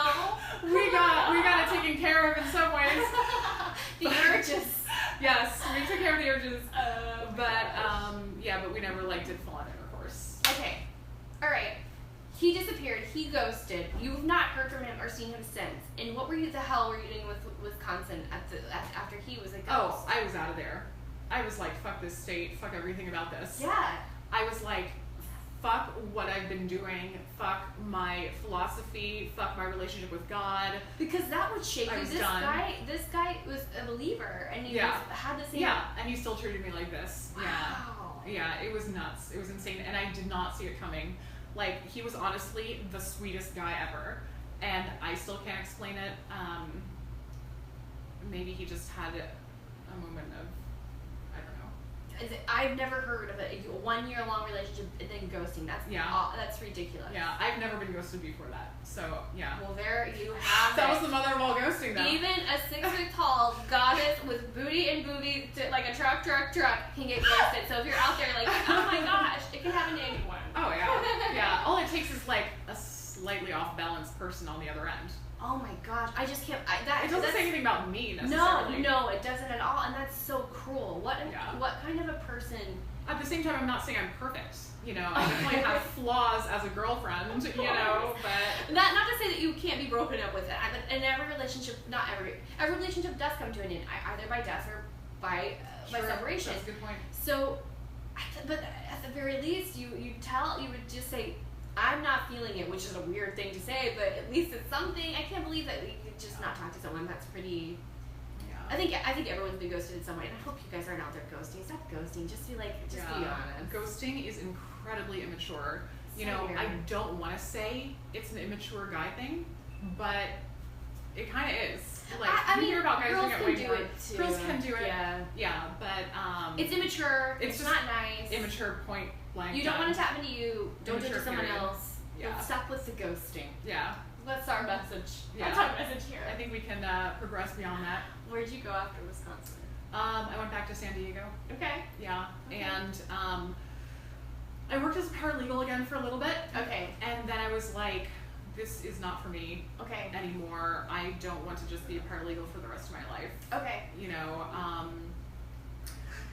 it was boring. Okay. I was like, I, you know, want to use some of my other gifts. Yeah. So, yeah, I remember asking my sister, actually, yeah, I was talking with her and she was like, well, what did you really love doing when you were like 11, 12? Magazine in the attic. Masturbating, is that a career? Actually, yeah. Okay. I'm gonna be a cam girl. I never did that. But, not that that's a bad choice. exactly. They make good money. It's a perfectly legit choice. Okay. But yeah, so I realized that I wanted to, what I loved at that point was acting. okay. Like, oh, I forgot to tell you. So Okay. my mom being musical, we were always putting on musicals, our family. Okay. And we would always cast ourselves in the lead roles, of course. Okay. And cast all the other homeschooling families in the supporting roles. Yeah. And because we all had amazing voices, in fact, Yeah, it sounds like Mom wouldn't have it any other way. yeah, no. We would travel around the state, going to different churches Okay. and things like that, performing Okay. in churches as an Okay. ensemble. Yeah. So I was the alto, my one brother was a tenor, and my Okay. other brother was bass, and my sister was a soprano. Okay. And my mom accompanied, and sometimes we were a cappella. There you go. And yeah, so she would put on these lavish musicals. Wow. And I remember we had all the props and furniture that we would use in The Sound of Music Yeah. laid out on our front lawn. Yeah. And we were having this like weekend-long practice session for Monday's premiere. Uh-huh. And our neighbors would come around and be like, are you guys having a yard sale? And we were just the crazy homeschooling family that would have random, you know, sofas and armchairs and theatrical stairs on their front Oh lawn. my gosh, for these productions. Yeah. And then you Yeah. would do them in the lawn? And we would practice the big dance numbers Oh on the front lawn, you know, because where are you gonna practice when you don't have facilities as a homeschooler? You gotta make it up, girl. And whenever people try to buy it, you're like, off with you! This is our set! Yes, we would have to remain in character. You're like, no, no, no, no. You must go, go, go, go. Oh, wow. You're like, that was awful. Good enough. Okay, so you moved out of Wisconsin. Mhm. You had decided you were going to be an actor. No Yeah, more. actually, but I'm getting mixed up because the dominatrix thing came before that. Okay. So I started being a dominatrix in San Diego. Okay, while being a paralegal. Yeah. Okay, Uh-huh. multitasking. Yeah. All right. So how do you get into this?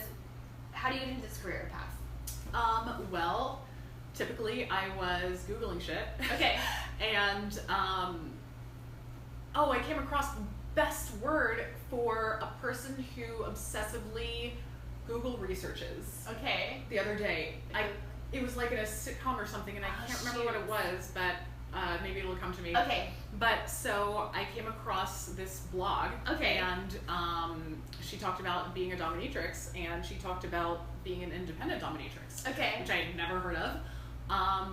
So she talked about renting out a dungeon for her and her clients, and I was like, I had so many questions. How do you build a client base? How do you know how to do a session? And Yeah. is it legal? Is it sane? Is it healthy? So I called her, Okay. and I paid for an hour of her time. Yeah. And I just asked her all these questions, and I was like, boom, I'm ready to open up shop. So now is the time to share. We're about to delve into dominatrix world. So if you know people who want to hear about it, share now. Okay. Okay. True. So you got the info. How did you start? Do you start by getting the outfit? How does? Yeah, I definitely had a little capital, so I used it buying clothes and accessories and paying for ads on sites. So that's how you get clients. Is the gear what you would imagine, like where you're in like the leather or the black suit? Yeah. And is it totally zipped up? Is your face covered? Is your face exposed? You have a lot of choices, as Okay. you might imagine. Okay. In 2017 or whatever we're in. There are dom options. Yeah. You have a lot of options. It's really up to your personal preference what you feel confident wearing, because the confidence you portray is what's seen as sexy, so you have to get that mojo going. Okay. So yeah, I would mostly wear PVC, black, whatever I felt sexy in. Okay. Yeah. And have you ever met a client who was too ugly? Too ugly to work with. Well, when I was a bartender, I never had a client who was too ugly to serve beer to. There you go. So that's kind of the attitude I took. Okay. Is that I'm in customer service, and my opinion doesn't matter as much as making them feel the way they are paying money to feel. And what is that exactly? Is it that somebody would pay to be humiliated? Is that what it is? Is that what the... Oh, it's the gamut. Okay. Yeah, it's a whole spectrum of desire. Okay. And the clients read your profile and blog if you have one, which I recommend, and your website, which I recommend having a personal website. Okay, so you had all those, or you have all those. Yeah, you have to set up shop kind of with that, and they just see if you match them. Okay. And then they look at your rates, look at your photos, look at your philosophy, look at what you want to do and don't want to do, and yeah. Now, this might be a personal question. Obviously, anything that I ask you, you can steer away from. Okay. But is there sexual intercourse in being a dominatrix? I'm sure there can be. Okay. I have never worked for a dungeon. Okay. So I've only ever been independent. Okay. So I'm kind of cut off Okay. from the social sphere of domination submission, if you will, I guess. I'm sure there is. I can't imagine there wouldn't be in some cases. But it is not legal to do any kind of sexual services for money. Okay. In this state, in every state. In any state except some places in Nevada, a couple of counties in Nevada. Yes. Yeah. All right. So this is interesting for a man to be like, I'm going to pay you money to not have sex with me. Here are some things that I want. Right? I mean, He doesn't have to word it like that. yes. Yes, right. But for people that don't have like a surplus of money or have never been interested in something like this, this is like a weird request, right? Or how would you describe what people are actually... You're talking about what do their initial emails sound like? Yeah, what are their requests? What drives a person to pay for this service? Okay, what drives them to pay for their service is certainly a mental state of need. Okay. You know, we have a need that we want fulfilled, so we pay someone to fulfill it, right? Yes. And what is the need they want fulfilled? Okay. They want to feel desired. Desired. They want to feel desired. Okay. And if you think about it, what a dominant person in the sexual role provides is removing your responsibility from the sexual dance. Okay. And they make you feel so wanted that they're going to have you no matter what. Okay. There's nothing they wouldn't do to have you. Okay. And it's more like a psychological seduction than anything, I feel. All right. So as long as you make them feel like they're the sexiest, most irresistible, most desirable person that you've ever met, then I think you're doing your job. Okay. So, in my research about it, I feel like I'm a little bit more of what you might call a psychological dom or a seductive dom, I think it's sometimes known as, than a pain dom or whips and chains dom. Okay, so pain dom and whips and chains dom is probably what people think of as a dominatrix. Sure, I guess. And I would say the layman. And that's probably more like a 50 Shades, right? It's more about like... You know, that book, he did a lot of sensual, psychological domination of her too. Okay. So, but yeah, there was a lot of equipment, there was a lot of pain. Okay. You know, I'm not saying that there's not pain in right. my brand. It's, might be a little pain here and there. Yes.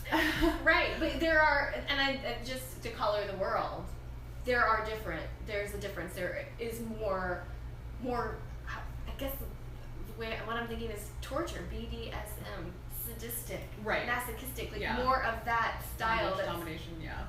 That, I mean, even to the point of maybe drawing blood or something?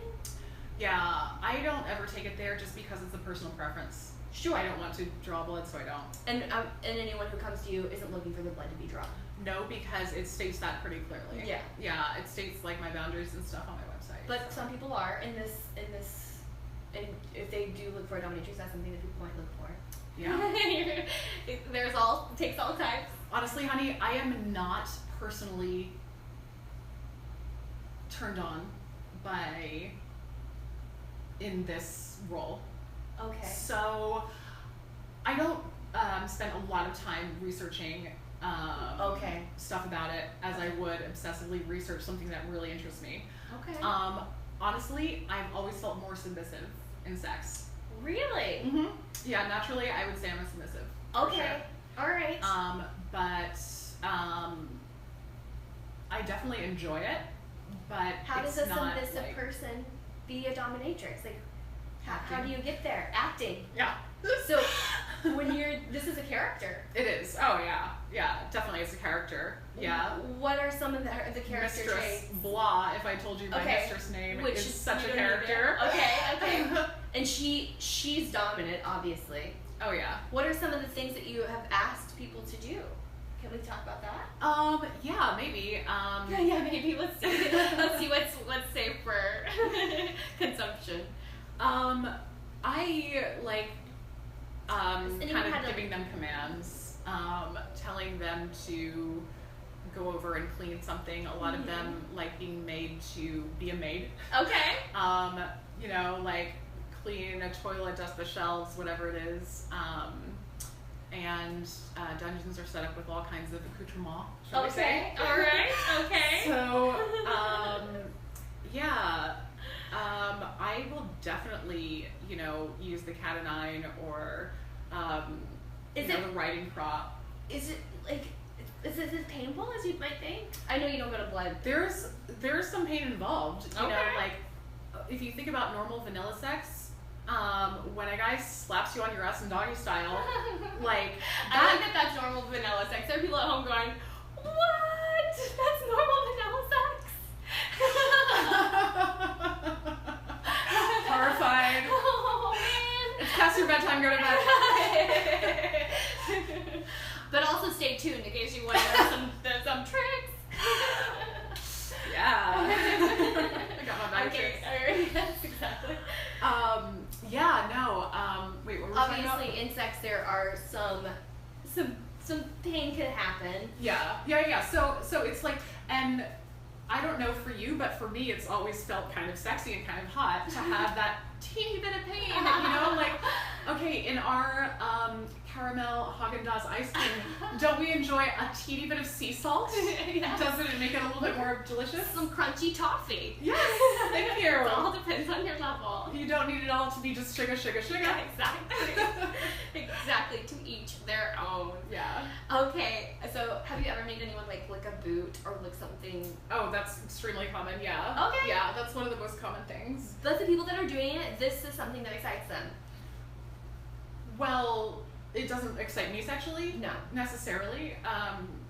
Really at all, to be honest. But, like, I definitely act like I'm excited. Okay. Because the number one thing to remember about my clients is that the number one thing that turns them on, or number two, I forget what number I'm on, is that you are turned on. By them. Yeah, by what you're doing with them. So if you're making them a maid, it's the hottest maid ever. Yeah. It's not just like, right. go. You can't be neutral about Which the is maid. like me, and like, go clean my toilet, and I get fired. You have to be like, go clean my toilet, you sexy beast. You don't have to go to Dom. You wouldn't get fired. Guys would love you because they want this. Opportunity. They want this, Kristen. Like, they want to do this. So they want you to be No, successful at it. I'm saying if I was like not as like, if I was just like demanding without the sexual, without being like, you're so hot while doing it, then they might not be that into it. They would still love you, I'm sure, because you like you do. You're and very kind. And yeah, no, trust me, they would. But I don't know. It's not very hard. Like to make them believe. If you want to believe something, it's not hard to make someone believe something. And I mean, and it's part of the job. It's part of the exchange. There's no real lie to it. It's just like, this is what this is. This is what we've come here to do. And it's funny that they call it an exchange because they walk in the door wanting to give it. Okay. Like, they can't get rid of it fast enough. They're saying, take the power in this sexual relationship away from me. I want to feel free of responsibility and power for an hour. And is it true a lot of times the people that are clients are people that have too much responsibility in their daily life? From your experience? Oh, yeah, for sure, yeah. I've only gotten to know a couple of my clients outside of the dungeon. Okay. Yeah, they're your very typical, extremely affluent, busy businessmen. All right. Yeah. Is there anything that people that are having vanilla sex at home can take into their bedroom and make it 50 Shades? Oh my gosh, yeah, there's so much. There's so much. I always think of... I was gonna say, is there anything that even you have learned? I know that it's not like necessarily your style of erotica, but anything that you've like thought, you know, I would have never thought to do this, but it's hot and I'm going to do this now. Okay, yeah. That wasn't to say that I never get turned on by it. Like, I would say, you know, I'm a certain percentage submissive and a certain percentage dominant, and it's a lot more submissive than dominant, but it's not like it's non-dominant. Okay. Anyway. No. Yeah, as far as that goes, I think one thing that I actually really found hot was when I tied my client up and I made him guess what I was feeding him. Oh. That was really sexy. Really? So, yeah, I would pour a bit of chocolate sauce on a spoon and then add peanut butter. And I would put it in his mouth and then I'd like tease him a little bit, you know, make him smell it first. And if he got it wrong, he would get a little bit punished. Okay. Depending on how wrong you got it. Okay. What was the little punishment? A little cat o' nine? Yeah, it might have been a little riding crop. Hello. It might have been a little smack. You know, anything flesh to flesh is gonna feel more sensual. Mm-hmm. So, like a spank with a bare hand is gonna feel less painful, more pleasurable. Try that at home. Try that on for size. And have you ever gotten spanked when you're almost about to climax? Never. Okay. It adds that little sprinkle of salt. I mean. I feel ya. Yeah, it just like adds a little something. So, yeah. A little. Some people are way into it. Some people aren't into it. But if you're at home and you're wanting to try something new, those are some little tips that I don't think there's something too crazy. I think you can't do at home. Yeah, I think it's very easy to know what to do to get started with it. You know, you can start with a light smack on the booty, like whichever of you is the more dominant one. Yeah. And then you can graduate to, I think blindfolding is very easy. Taking away power by restricting senses is very easy.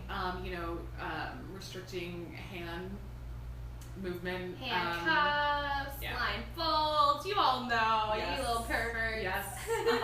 Even earplugs. Really? Yeah, anything that gives them a sense of, okay, I don't have to be in control right now. Like, the control is taken away from me. Yeah. You know, like I couldn't be in control even if I wanted to right now. I can barely hear. Yeah. Exactly. When you mention being submissive, are you meaning extremely submissive? Like you would be a person to wear a ball gag, like what you see on TV submission? No. Okay. I've never been into pain, like that whole Hyman story. That really fucking hurt. And it did not make me come any faster because a little pleasure and a lot of pain. Yeah. Yeah. No, it was bad. No, I wouldn't say I'm into pain at all. I think I like the same kinds of things, a more in your head sort of power play. A more psychological power play. Okay. And more sensual, more seductive. And and less about, pain on different parts of your body. Yeah. So coming from where you've come from and doing the work that you do, would you say that sex positivity is something that you're passionate about, or that you... What does that mean, sex positivity? In the society that we live in, to have a job where you're a stripper or a sex worker at all, it can be stigmatized. Right. Because it's illegal. A lot of it. Well, some of it isn't. Some of it's illegal. Dominatrix isn't illegal. No, it's not illegal as long as there's no nudity or sex. And most of the time, that's the way it plays out. Yeah. And even as far as like it's pornography and it's work, it's an old profession. Yeah. Do you think it's right that it's stigmatized? Do you think that there should be more elevation to people that take these careers on? I'm not sure what you mean by elevation, I guess. I know how I personally feel about it. Yeah. I'm not really one to say public policy should be this or that. Okay. Because I don't really think about that stuff very much. Very often. Does it matter to you how other people are viewing it? How you view it is the most important? Yeah. Okay. And I guess, are my rights being restricted? Which I guess I feel like they're not right now. Great. So I haven't thought about it too much in those kinds of terms. I'm not a very political person. Yeah. So That's fine. That's totally fine. That's a fine way to stand too. I mean, I think everyone, either you have this burning desire that it's like, change the world. I'm gonna change the world, and this is the way I view it, or you're like, this is the way I view it, you view it your way, we're fine. Yeah, I sometimes feel those people with the burning passion want to conform the world in their own image. Yeah. And want to sort of evangelize their perspective. Sure. And I'm kind of like, you're full of BS. I don't know. You mentioned earlier that you're a woman who likes to live with a mission. You mentioned that when you were talking about your relationships. Yeah. Do you have a current mission? I do. Okay. I feel like my mission right now is story. Okay. In what way? I want to serve story. Okay. I want to, when I perform a character, I want to do everything in service to the story. Okay. And not necessarily in service to my ego. Okay. Which is very hard to separate sometimes for me. Absolutely, absolutely. You know, acting is the thing I want to be most known for if I had my druthers. Okay. Dominatrixing is just something to pay the bills right now. All right. And it pays the bills. It pays the bills good, girl. Oh my gosh. Can we talk about what? Yeah, of course. What, yeah, I charge $500 an hour. Which is a heck of a way to make a living. I'm happy with 30. True, but you gotta think about it in terms of, you know, that hour actually represents a good deal of hours before it preparing. That's true. That's true. Yeah, you're just preparing the space and yourself, and personally, I have to meditate before a session. You're coming into a whole new person. You're not the person that I know. I mean, you're a tall woman. Yeah. But and you can be domineering, but that's not. You'd be shocked. She's completely different. Yeah. Yeah. I think I would. It's just like playing a character. If you walked in a random stage, you know, and saw me playing a character, you'd be like, oh, it's Carissa, but it's not Carissa. Yeah. That's awesome. Well, I have no further questions for you. Do you have a message that you want to leave anyone with? Let's see, a message. I think it's really important to explore your sexuality and to not feel restricted by other people's philosophical points of view and worldviews, especially while you're young, because your sex drive will fade and you will possibly, hopefully not, maybe regret not exploring more. So I really think that you should grab life by the horns while you can, so to speak. Grab life by the whip, wherever you choose to grab a hold of life. and hang on for dear life. Oh, good, you're getting some hearts. There's some hearts coming across. Yay. Can the people actually see them on I know. I think in the playback you can't see it, but obviously, please, if you're still watching, feel free to heart and like everything that Krista has said, just to let us know that you're watching. Yes, they're coming. You can see them. Yes, sweet. thank you so much. Do you have social media like Twitter or Instagram or anything that people as a can follow? mistress? Or... Oh, well, as Krista the actress. Oh yeah. Okay. It's, on Instagram, it's the real Carissa Kane. Thank you. The real Carissa Kane. And I think that's the only. Yeah, I use Facebook is like. Facebook, but that's personal. Yeah. So what was it, Instagram or Twitter? Sorry, both? Insta. No, Insta, I don't do Twitter. the real Carissa Kane. You can see pictures of her modeling, of her characters, not of her dominatrix. That's something totally different. And is this the first time that you've ever talked publicly about dominatrix? It is. Okay, Yeah. so you guys are hearing it here first. Please share this if you know anyone who's struggling with sexuality or with getting themselves out there. Yeah. I think her story is amazing. She's been wonderful. Thank you so much for being on. You're welcome. Thank you for watching. Feel free to like my page. I'm going to be doing this every Friday at 6:30 for the month of June, and maybe every Friday going forward. We'll just see. You're awesome. Thank you so much. I'm getting ready to go off of the live. Oh boy, finish.